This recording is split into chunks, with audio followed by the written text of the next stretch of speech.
Good morning. तर स्वागत आहे तुमचं माझ्या आजच्या ब्लॉगमध्ये. तर माझा आजचा दिवस तुम्हाला दाखवते.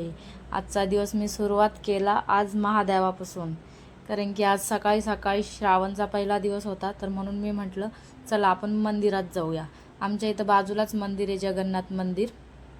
तिथं नाव दिलं पण तिथं महादेवाचं मंदिर आहे, तिथं नाव असं दिलेलं आहे. तर मग आम्ही निघालो. रस्ता बघा किती छान वाटतं, इथं जायला खूप छान वाटतं.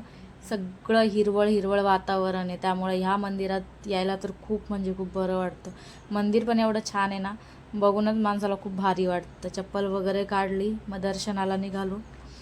तिथं पूजा वगैरे चालू होती, कसली माहीत नाही, पहिला दिवस होता त्यामुळं कसली तरी पूजा चालू होती. मी काय जास्त त्यांना डिस्टर्ब केलं नाही, आपलं दर्शन घेण्यापुरती गेले, जास्त तिथं काय हे केलं नाही. कारण की ते लोक पण पूजा वगैरे करत होते, भरपूर लोक होते तिथं पूजा करणारे, त्यामुळे काय डिस्टर्ब नाही केलं मी. मग बाहेरचं वातावरण बघा, तिथून खालून असं दिसतंय, छान वाटतं, हिरवं हिरवं छान वाटतं, गाड्या वगैरे दिसतात.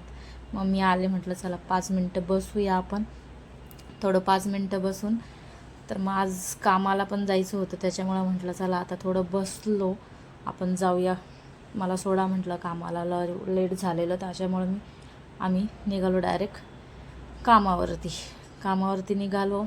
मग जाता जाता हे बोलले चला आपण काहीतरी खाऊया, वडापाव वगैरे, म्हणजे तुला पण थोडा आधार होईल. मग वडापावच्या गाडीवरती थांबलो, वडापाव खाल्ला आणि मग निघालं कामावर. हे मला आधी कामावर सोडतात, मग ते जातात. चला बाय बाय.